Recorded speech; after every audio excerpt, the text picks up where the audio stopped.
Hello, नमस्कार। आपका स्वागत है हमारे चैनल पर। यहाँ पर आप देख रहे हैं बाल विकास एवं पेडागोजी की जो सीरीज चल रही है।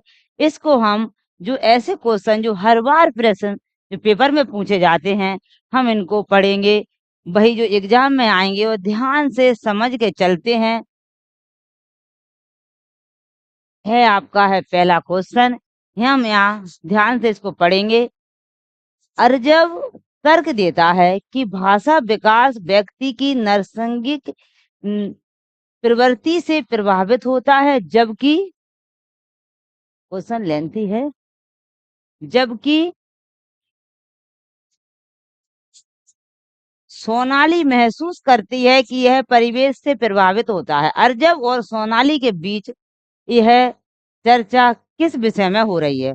आप देखेंगे कि ये सोनाली और अर्जव के बीच में ये चर्चा किस विषय में हो रही है, हमको देखना है। यहाँ वो चर्चा कर रहे हैं कि चुनौतीपूर्ण तथा संवेदनशील भावना, चुनौतीपूर्ण तथा संवेदनशील भावना, या फिर स्थिरता तथा अस्थिरता पर बहस, या सतत तथा असत अधिगम, या प्रकृति तथा पालन पोषण पर वाद विवाद चल रहा है। आप ये देखें और आप एक काम और किया करें, अपनी नोटबुक रखा करें। कितने क्वेश्चन आपके सही हो रहे हैं? आज 15 की एक सीरीज चल रही है आपकी, तो 15 में से कितने सही हुए? 2 सीरीज लगाई आपने, कितने सही हुए वो लिखा करें।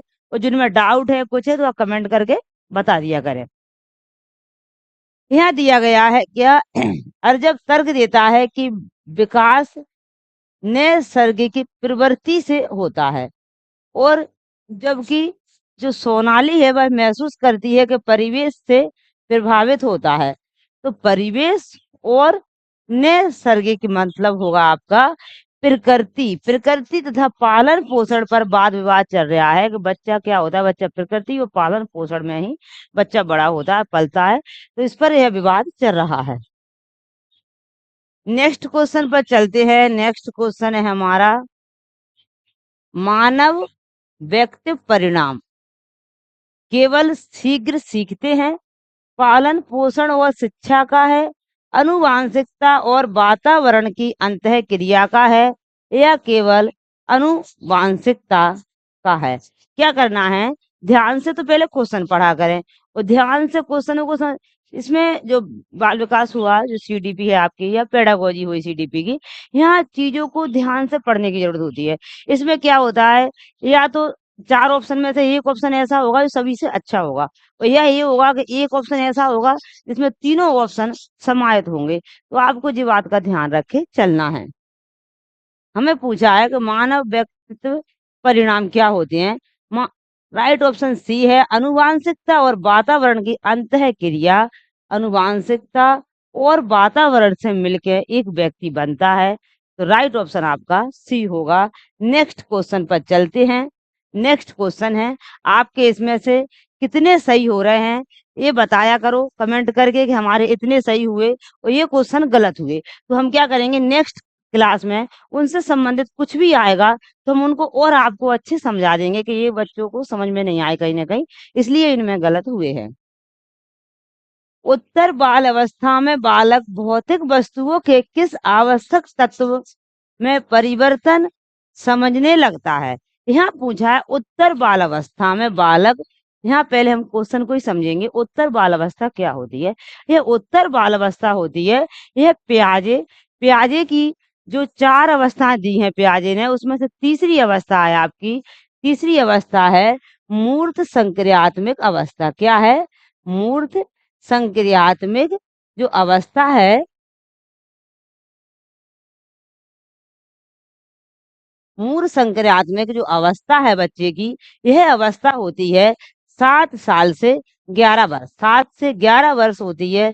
इस अवस्था में बच्चा क्या सीख जाता है, ये पूछा है हमको कि उत्तर बाल अवस्था में बालक भौतिक वस्तुओं की आवश्यक तत्व परिवर्तन समझने लगता है।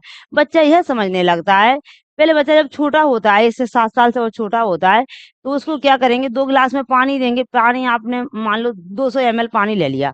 अब 200 ml पानी ले लिया तो 2 ही गिलास पहले एक से ले लिए, फिर एक गिलास को चौड़े वाले गिलास में आपने डाल दिया। ऐसे आपने एक गिलास आपके पास है, ऐसा वाला पहले 2 ही गिलास एक से है हमारे पास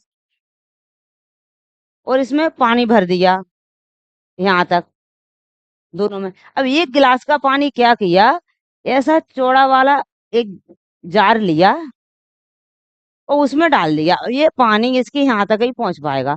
अब बच्चे से जब पूछा जाएगा 7 साल से पहले, जब बच्चा 7 साल से पहले पूछा जाएगा तो बच्चा क्या कहेगा कि ये वाला पानी ज़्यादा है, ये पानी कम है। जब बच्चा की जो उत्तर अवस्था में आ जाएगा, मूर्त संक्रात्मक अवस्था में आ जाएगा, 7 से 11 साल की जब अवस्था में होगा, पिताजी ने कहा है, अब बच्चा समझ जाएगा। अब बच्चा इसकी जो क्वांटिटी है वो समझने लगा। बस समझने लगा कि नहीं, पानी तो 200 ml ही है। पानी क्या है, पानी है 200 ml है, या वो किस भाषा में समझ गया कि पानी इतना है। इसको एक चौड़े जार में डाल दिया इसलिए ये कम दिख रहा है। तब उससे पूछेंगे तो वो कहेगा नहीं, ये पानी और ये पानी दोनों पानी बराबर है। तो वो क्या सीख रहा है, जो द्रव्यमान है उसकी नाप सीख रहा है, बस संख्याओं को सीख रहा है। इसी प्रकार क्षेत्र को समझ पा रहा है कि क्षेत्र में बड़ा है, इसलिए ये मतलब कछु कम लग रहा है, मगर इसका जो द्रव्यमान है, जो उसकी संख्या है पानी की, जैसे 2 ml है तो 2 ml ही है पानी। बच्चा समझने लगेगा। तो राइट ऑप्शन आपका डी होगा, द्रव्यमान और संख्या और क्षेत्र। इस अवस्था में बच्चा, जो मूल संक्रात्मक अवस्था है, इसमें 7 से 11 साल की होती है, प्याजे की तीसरी अवस्था है, और बच्चा ये चीजें इसमें समझने लगता है बच्चा। नेक्स्ट क्वेश्चन पर चलेंगे। नेक्स्ट क्वेश्चन है हमारा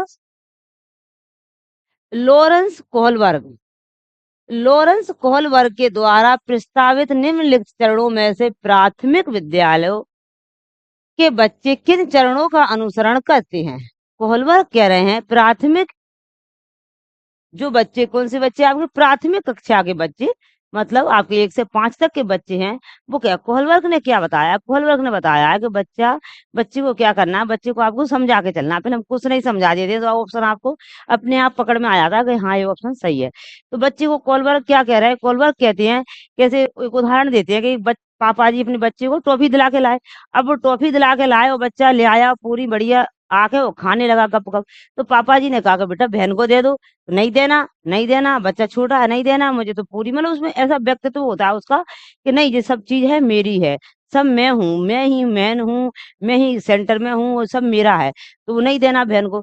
जब वो पापा उसे डर दिखाते हैं और कहते हैं कि जब उसने पापा जी ने ऐसे कहा कि बेटा दे दो, अच्छे बच्चे हो, तो नहीं दिया, तो पापा कहेंगे माँ से कि डंडा लेकर आना। जब माँ पापा जो माँ है जो डंडा लेकर आएंगी, तो उन्हें देखा कि अब तो पापा पिटाई लगाने वाले हैं मेरी, तो वो कहेगा बहन को ले लो, बहन आप ले लो, पापा जी आप भी ले लो, मम्मा आप भी ले लो। तो बच्चा क्या कर रहा है, बच्चा उससे सीख रहा है। तो जी कोहलबर्ग के सिद्धांत में ये दिया गया है, हम देखेंगे। बच्चा क्या कर रहा है, आज्ञा पालन और दंड उन्मुखीकरण है। यहाँ पूछा है कि जो प्राथमिक विद्यालयों के बच्चे हैं वो किन चरणों के अनुसरण करते हैं, कैसे काम करते हैं। व्यक्तिकता और विनियम, अच्छे अंत व्यक्तित्व संबंध, सामाजिक अनुबंधन और व्यक्तिगत अधिकार। देखो वही छोटा है वो, अभी वो सामाजिक अनुबंधन नहीं जानता कि समाज के ये तो बंधन है, हमको निभाना पड़ेंगे, हमें वहां जाना पड़ेगा, कोई आएगा तो नमस्कार हेलो हाय करना पड़ेगा, पैर छूना पड़ेंगे, उससे कहना पड़ता है कि बेटा फूफा जी आए पैर छू लो, दीदी हैं पैर छू लो। वो इतने सामाजिक अनुबंधन नहीं निभा पा रहा है, बच्चा छोटा है अभी। व्यक्तिगत अधिकार भी नहीं जानता कि जो हमारे व्यक्तिगत अधिकार है हमको मांगना चाहिए। उसे तो कोई चीज अच्छी लगी तो मेले में वो तो लौट जाता है कि नहीं मुझे तो ये खिलौना चाहिए। तो वो इतना नहीं जानता अभी, इसलिए ये तो आपका रॉन्ग हो जाएगा। अच्छे अंतः व्यक्तित्व संबंध, वो अच्छे और अनुबंधन और व्यक्तित्व संबंध नहीं जानता बच्चा अभी। अभी बच्चा क्या कर रहा है, आज्ञा का पालन करता है जब उसका मूड हो, और जब उसका मूड नहीं हो तो फिर उसे थोड़ा दंड देना पड़ता है, दंडमुखीकरण के पापा को कहना पड़ता है कि डंडा लेकर आओ। तो फिर अपने आप चीजें वो देने लगता है, फिर क्या करता है वो देने लगता है चीजों को। तो फिर इसी प्रकार यहाँ ये राइट है। और व्यक्तिकता और विनियम, और क्या होता है उसमें, जी यहाँ व्यक्तिकता का भी बताया, वो समझता है कि सब मेरा, मैं मैन हूँ। और विनियम, बी नियम का मतलब क्या है ये भी समझो। छोटे छोटे आपको हर एक वर्ड के कॉन्सेप्ट पता होना चाहिए तो आपके कॉन्सेप्ट क्लियर हो जाते हैं।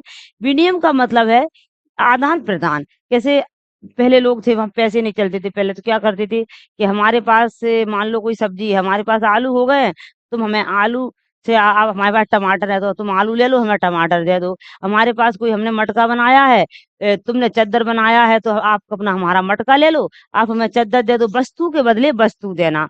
अब 2 चीज़ें होती हैं, पैसे के बदले भी इंसान वस्तु देता है हमको, तो हम पैसे देंगे, वो हमको वस्तु देगा। हम पैसे से गए फ्रूट लेकर आए, फ्रूट वाले ने क्या किया, फ्रूट वाले को सब्जी लेना है, तो उसने वो पैसे सब्जी वाले को दिए, उसने सब्जी ली, तो उसने कहीं न उसने फ्रूट बेचे और उसने वो उस पैसों से सब्जी ले ली, तो फ्रूट के बदले उसने सब्जी ले ली। इसलिए ऐसे ही आदान-प्रदान जो होता है हमें विनिमय, तो बच्चा इसमें विश्वास रखता है। बच्चे से जब बच्चा छोटा होता है प्राइमरी का, तो उससे कहेंगे कि आप वो कहेगा, "तू मेरी पेन ले ले, तू मुझे अपनी बुक दे दे।" तो वो दे देगा। अगर तुम अगर फ्री में दे दो तो नहीं देगा वो। वो क्या करेगा, व्यक्तित्व मतलब अपनी चीज़ अपने पास सँभाल के रखेगा और कोई किसी के बदले लेगा तो वो दे देगा। तो उसमें ये वाला भाव आता है विनियम। तो ये आपके आज्ञा पालन रहता है और दंड और उन्मुखीकरण रहता है और व्यক্তিकता रहती है और विनियम रहती है, चीज़ों का आदान-प्रदान करना। तो हमारा है ए और बी। ए ऑप्शन राइट है, ए और बी। ए और बी में ए ऑप्शन आपका राइट रहेगा। नेक्स्ट क्वेश्चन पर चलना है। नेक्स्ट क्वेश्चन है हमारा, आपको क्या करना है, ध्यान से मन लगा के पढ़ना है।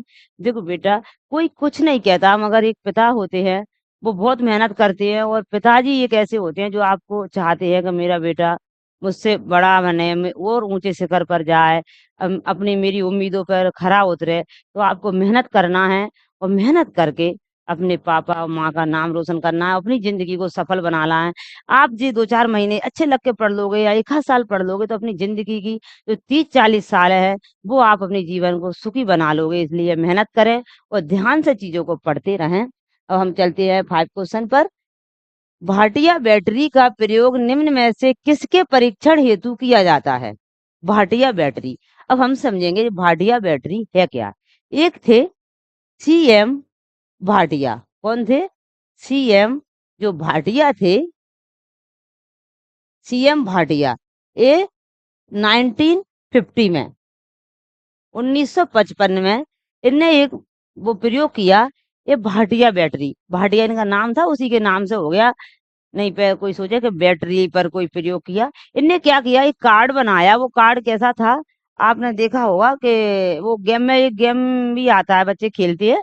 एक हाथी है या एक घोड़ा है, तो उसके टुकड़े-टुकड़े हो गए, तो एक एक पार्ट लाते हैं, उसमें मिलाते हैं, फिर दूसरा पार्ट लाते हैं। ऐसे ही कार्ड बनाया, कार्ड के टुकड़े अलग-अलग थे। तो बच्चे का उस बच्चे की बुद्धि को चेक करने के लिए कि बच्चे में कितनी बुद्धि है, कितनी जल्दी वो ढूँढ के और उनको कागज़ों को लगा सकता है। जैसे हाथी को यहाँ पूँछ डली है, हाथी के यहाँ पाँव डला है, यहाँ सूँड डली है तो मैंने सूँड लगाई, पाँव लगाया, वो लगाया और 4-5 टुकड़े हैं तो उनको मिला के उसने एक हाथी बना दिया। ऐसे अलग-अलग करके टुकड़े बनाए उनने, उसको नाम दिया गया भाटिया बैटरी। सीएम भाटिया उनका नाम था। और ये किसके लिए किया गया? ये हमसे पूछा है, किस परीक्षण के लिए किया गया? ये बुद्धि परीक्षण के लिए किया गया। किसके लिए किया गया? बुद्धि परीक्षण के लिए कि बच्चा में कितनी बुद्धि है, बच्चा ये काम कितनी जल्दी कर सकता है। नेक्स्ट क्वेश्चन पर चलेंगे। नेक्स्ट क्वेश्चन है हमारा, निम्न में से कौन बुद्धि परीक्षणों के दुरुपयोग के संकेत देता है? निम्न में से कौन बुद्धि परीक्षणों के दुरुपयोग के संकेत देता है? निम्न में से मतलब जब छोटे थे तो ये समझ में नहीं आता कि निम्न क्या है। तो यही समझ में नहीं आता निम्न क्या है। निम्न मतलब ये चारों ऑप्शन। अब हमें पूछा गया है कि चारों ऑप्शनों में से बुद्धि के परीक्षणों में, जो बुद्धि के परीक्षण में नहीं आ रहा है, जिसका दुरुपयोग संकेत दे रहा है, वो गलत संकेत दे रहा है, ऐसा कौन सा एक ऑप्शन है, ये हमको देखना है। बालकों को वर्गीकृत करने में बुद्धि लब्धि का लेबल बालकों पर लगाकर अध्यापक अपनी अकुशलता को छिपाते हैं। उन्नति के लिए मापन में सहायक अधिगम प्रक्रिया को बेहतर बनाने के लिए। आप देख रहे हो बुद्धि बुद्धि का जो अधिगम प्रक्रिया को बेहतर बनाने के लिए ही तो हमें बुद्धि की जरूरत है। जब बुद्धि होगी, ज्ञान होगा, तो अपने अधिगम को हम बेहतर बना पाएंगे, लर्न कर पाएंगे, आप नौकरी के लिए पढ़ पाओगे। तो ये तो राइट है। उन्नति के लिए मापन में सहायक, जब बुद्धि होगी जब तो उन्नति करेंगे हम। तो बुद्धि होगी तो उन्नति करेंगे, उसके लिए भी राइट है ये। बालकों को वर्गीकृत करने में, इसका भी सही है। बालकों को वर्गीकृत कर पाते हैं, कौन सा बच्चा पढ़ने में होशियार है, किस कौन से बच्चे का आईक्यू कितना है, किस बच्चे का आईक्यू कितना है, ये भी सही है। यहाँ आप देखेंगे ध्यान से बी को, बुद्धि लब्धि का लेवल बालकों पर लगाकर मतलब कह रही कि इस बच्चे में बुद्धि कम है, इस पे लेबल लगा दिया कि ये तो बुद्धि का कमजोर बच्चा है, वंचित वर्ग से आया है, कमजोर है, इसकी बुद्धि लब्धि कम है। ऐसा लगाकर अध्यापक अपनी अकुशलता, अपनी जो उसमें जो कुशलता नहीं है, अकुशलता टीचर में जो कुशलता को छिपाते हैं, टीचर क्या कर रहे हैं, अपनी जो अपना कुशलता नहीं है उसमें अपने वो को छिपाकर अपने टैलेंट को छिपाना है कि वो तो बच्चे में कमी है, मुझ में कमी नहीं है, इसलिए बुद्धि का वो है। तो नहीं, यह बुद्धि का परीक्षण नहीं है, यह बुद्धि का क्या है, यह दुरुपयोग संकेत है बुद्धि का। इसलिए बी ऑप्शन इसका राइट है। यही पूछा था हमको कि इसमें से जो नहीं है इसका दुरुपयोग हुआ है, तो ये टीचर उसका बच्चे का नाम लगा रहा है झूठा, ये गलत है। नेक्स्ट क्वेश्चन है, एक क्वेश्चन है आपका, आप क्लास पूरी जरूर देखें, पूरी क्लास जब देखोगे तो आपको समझ में आएगा कि क्या कैसा इसमें बताया गया है और अच्छे क्वेश्चन आने वाले हैं इसमें। रमेश तथा अंकित की समान बुद्धि लब्धि 120 है। रमेश अंकित से 2 वर्ष छोटा है। यदि अंकित की आयु 12 वर्ष हो तो रमेश की मानसिक आयु क्या होगी? हमें पूछा है, हमें देखना क्या है यहाँ पर, यहाँ देखना है कि रमेश तथा अंकित की समान बुद्धि लब्धि 120 है। अब क्या कहा है कि रमेश अंकित से 2 वर्ष छोटा है। रमेश देखो अंकित से, ये अंकित है, अंकित अंकित से 2 वर्ष छोटा कौन है? रमेश। और अंकित की आयु बताइए 12 वर्ष, और अंकित की आयु बताइए 12 वर्ष, और रमेश 2 वर्ष छोटा है, तो रमेश कितने का हो जाएगा? रमेश हो जाएगा आपका यहाँ 10 साल का। रमेश 10 वर्ष का हो गया। अब हमें पूछा है कि रमेश की मानसिक आयु क्या है। पहले क्वेश्चन को ध्यान से समझ ले, रमेश की मानसिक आयु क्या है। हमने आपको बुद्धि लब्धि का सूत्र बताया था, फॉर्मूला, कि पहले आएगी आपकी क्या आती है, मानसिक आयु, नीचे वास्तविक आयु, गुणित मल्टीप्लाई 100। अब आपको देखना है, जी है हमारा रमेश, आई क्यू है रमेश का 120, तो यहाँ दिया गया है आई क्यू निकालना, तो आई क्यू तो आपका पहले से हैगा 120। अब हमको दिया गया है रमेश की आयु है 10 साल, मल्टीप्लाई 100, और हमें अब रमेश की जो रमेश की जो वास्तविक आयु है ये तो ये है। अब मानसिक आयु हमें यहाँ निकालना है, रमेश की मानसिक आयु, जो मानसिक आयु है रमेश की वो कितनी है, ये हमको यहाँ देखना है। जो मानसिक आयु है रमेश की वो आयु कितनी है, तो अब हमें क्या करना पड़ेगा, बस ये तो आपको पता ही है, आप फॉर्मूला लगाओगे तो आपको पता चल जाएगा। ये 10 से ये 10 कट जाएगा, ये 10 अकेला बचा। अब हम लिखेंगे यहाँ 120 बराबर मानसिक आयु और मल्टीप्लाई 100, ये आपका हो गया यहाँ से 100 हो गया। अब हमें क्या करना है, जब हमारी मानसिक आयु इधर आ जाएगी, मानसिक आयु इधर आ जाएगी हमारी, और मानसिक आयु इधर आ जाएगी हमारी, और 120 ऊपर पहुंच जाएंगे और 10 यहाँ आ जाएंगे, तो क्या होगा, ये 0 से 0 कट जाएगी। अब हमको पता चल गया, जो हमारे हमें किसकी पूछी थी, हमको रमेश की पूछी थी, तो हमारे रमेश की वो है, रमेश की आयु है वो 12 वर्ष है। कितनी है? 12 वर्ष। सी ऑप्शन राइट है। ये हो गया आपका काट पीट के निकल आया। रमेश की जो आयु है, मानसिक आयु, जो बाकी मानसिक आयु है वो कितनी है? 12 वर्ष। और रमेश की जो आयु है, ओरिजिनल जो उसकी औसतन आयु है वो है 10 वर्ष। 10 वर्ष उसकी रियल आयु है, और उसकी मानसिक आयु कितनी है रमेश की?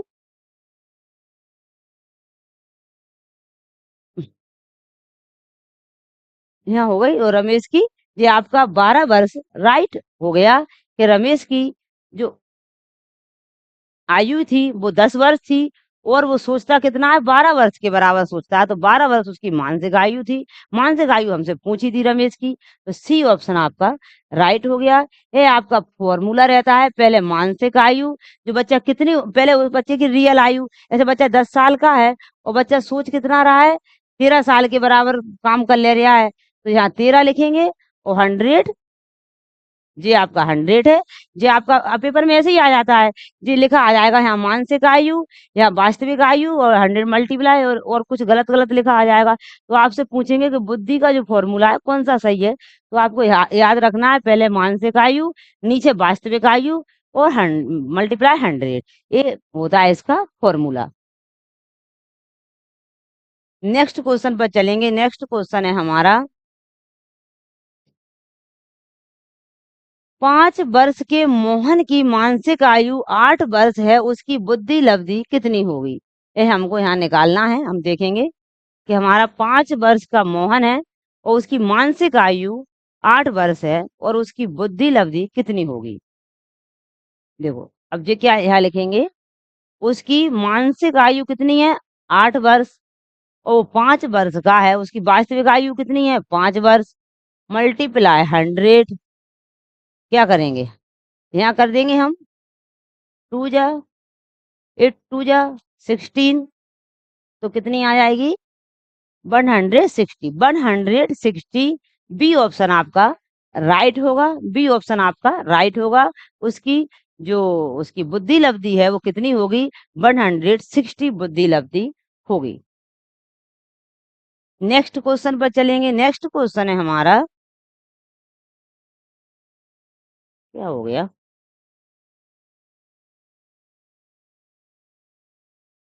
सिस्टम है ये पता नहीं चलता है, क्या हो जाता है?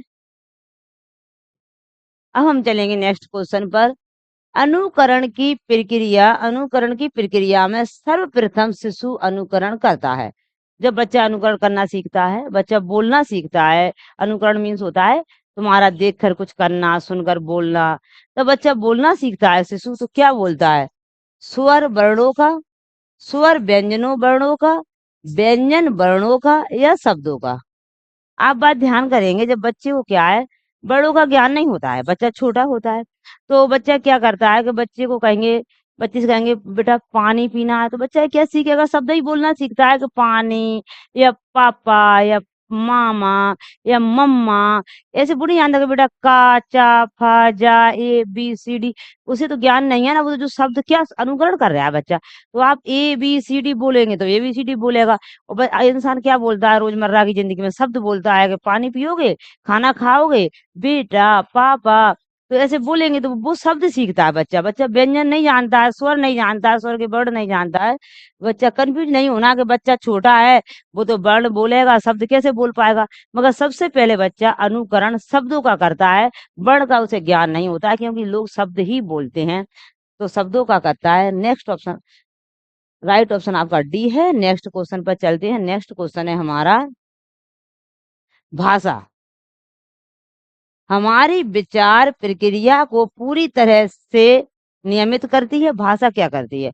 हमारी विचार प्रक्रिया को पूरी तरह से नियमित करती है, हमारी विचार प्रक्रिया को प्रभावित करती है, हमारी विचार प्रक्रिया को निर्धारण नहीं कर सकती, विचार प्रक्रिया को प्रभावित नहीं करती है।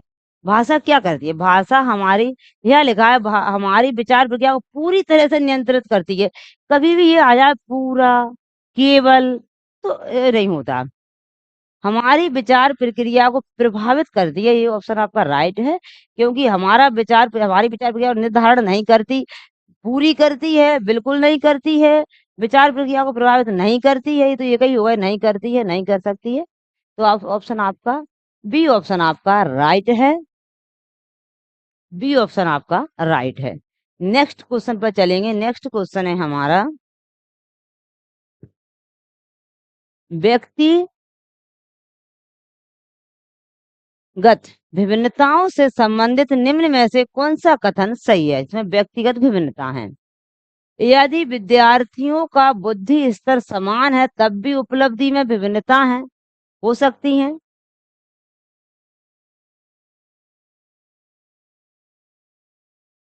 हाँ, हो सकती हैं। व्यक्तिगत विभिन्नताएं वंशानुक्रम के कारण होती हैं। सभी बालकों में कुछ भी समानता नहीं होती है, ये तो गलत है, हो सकती है समानता। व्यक्तिगत विभिन्नताओं के वक्र खींचकर दिखाने पर वह एक दिशा की ओर झुक जाते हैं। वक्र खींचकर एक झुक जाते हैं, ये तो गलत है, झुकते नहीं है। यहाँ पूछा क्या गया है कि व्यक्तिगत विभिन्नताओं से संबंधित में कौन सा कथन सही है। तो व्यक्तिगत विभिन्नताएं कहाँ होती हैं लोगों में? एक से जन्म लेते हैं सब लोग, एक से पलते हैं, बढ़ते हैं, सबकी मतलब वृद्धि और विकास एक सा होता है। मगर वंशानुक्रम, वातावरण, इससे बच्चे में क्या आती हैं? विभिन्नताएं आती हैं। बच्चा कहाँ पल रहा है, कहाँ बढ़ रहा है, उसकी क्या संस्कृति है। किसी भी धर्म से ले लो आप, कोई धर्म का हो, कोई जगह का हो, राजस्थान का हो तो वहाँ का अलग पहराव है, कोई धर्म का हो तो वहाँ के शब्द ही अलग होते हैं, उनके भाव भी अलग हो जाते हैं। तो वंशानुक्रम और संस्कृति और समाज से बहुत अंतर पड़ता है, इसी से बच्चे में विभिन्नताएँ आती हैं। तो यदि विद्यार्थी का बुद्धि स्तर समान है, बुद्धि स्तर ऐसे कोई परीक्षण करवाया, ऐसे बैटरी परीक्षण करवाया, जो भाटिया जी का बैटरी परीक्षण है, उसमें अलग-अलग वो दे दिए, बच्चे ने लगा लिए, सब बच्चे ने 10 लगाए, उसने भी 10 लगा लिए, 2 बच्चे ने, मगर उसका बुद्धि-लब्धि एक सा है, उसका भी वही मानेंगे उसका, मगर वैसे कुछ दे देंगे तो वो अलग-अलग विचार अपने-अपने परामर्श देंगे। क्यों देंगे? कि अलग-अलग संस्कृति से आए हैं। तो क्या होता है कि यदि विद्यार्थियों का बुद्धि स्तर समान है, तब भी उपलब्धि में विभिन्नताएँ हो सकती हैं, हो सकती हैं। क्यों हो सकती हैं? कि उनका समाज और संस्कृति और वह वंशानुक्रम अलग है, बस। एक बात सुन लो, पुलिस में भी उतना ही दिमाग होता है, उससे ज़्यादा दिमाग चोर में होता है। ये नहीं है कि चोर है तो उसमें दिमाग नहीं है। जो चोर बना है उसका भी अच्छा है दिमाग, जो आईक्यू है उसका भी कम नहीं है आईक्यू दिमाग चोर का।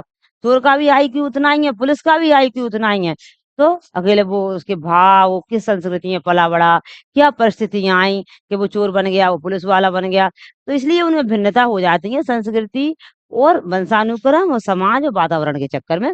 वो आईक्यू एक हो सकता है और तब भी उनमें अंतर हो सकते हैं। नेक्स्ट क्वेश्चन पर चलेंगे। नेक्स्ट क्वेश्चन है हमारा, हम में से कुछ लोग, कुछ जो लंबे हैं तथा कुछ जो छोटे हैं, कुछ जो गोरे हैं तथा कुछ जो काले हैं, कुछ लोग मजबूत हैं तथा कुछ कमजोर हैं। यह कथन किस स्थापित सिद्धांत पर आधारित है?